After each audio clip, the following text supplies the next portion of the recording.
Siamo a Pavillonis e Sabina de Spingialas. Già anticamente era famoso i tegami che venivano usati per cucinare, perché prima non si avevano altri attrezzi. L'ultima persona che ha fatto le pentole a Pavillonis è Giuseppe Vidas e ha chiuso intorno agli anni 60. Dopodiché praticamente non c'è stato più nessuno. Adesso ci sono una serie di giovani artisti o ceramisti che riprendono quella che è la tradizione.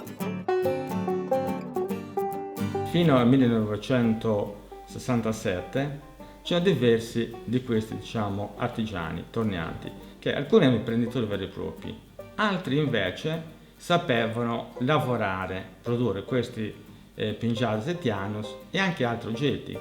Minimo un torniante per un laboratorio, più i carrettieri per portare la legna, più quelli che si occupavano di caricare il forno, più le vendite che era soprattutto fatto dalle donne. Ci pensai io facciamo le mezzanotte, dobbiamo dove sai senti che stai andai a vendere spingiare. Lei ha sapere, vede no, era una matrona, a paura, a sedi, tutta le notte. Fino a tenere sardinaia, si prendono spingiare per l'olio.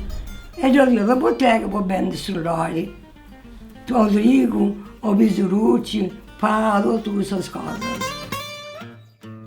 Sono arrivato a Pavillonis a insegnare disegno nel 1976 e ho conosciuto una realtà che mi sembrava opportuno ripristinare. Ho contattato alcuni artisti con i quali abbiamo iniziato una collaborazione e mi è sembrato giusto riprendere la tradizione delle pentole, dei tegami che erano conosciuti in tutta l'isola e attingendo alla fonte diretta dell'argilla.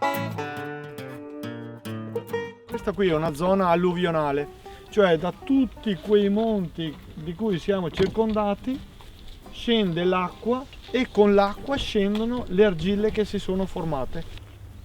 L'argilla per poter produrre questi manufatti non era solamente di cava, c'era quella di cava dove si andava d'estate, anzi a settembre quando il terreno era secco, e questa era Saderra di Orbazzo. Invece Saderra de Vistai veniva presa dalle rive del fiume Bello, è una terra particolare, biancastra, giallastra.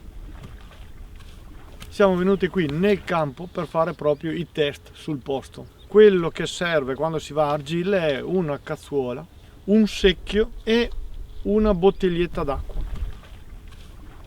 Quando andiamo con la cazzuola a tagliare l'argilla, il taglio viene pulito come tagliare un pezzo di formaggio. Sono tornato a casa con le argille e subito mi sono messo a fare la sperimentazione.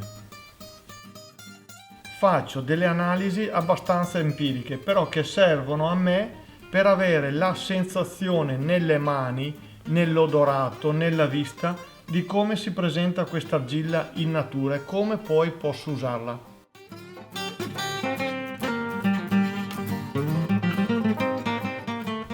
Ecco, ad esempio, questa è la Pavillonis bianca a 1145. La stessa Pavillonis bianca a 1000 gradi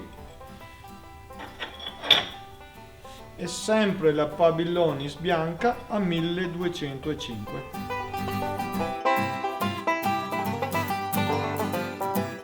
Le pentole della tradizione vanno bene, però quello che interessa a noi è anche l'innovazione e il design.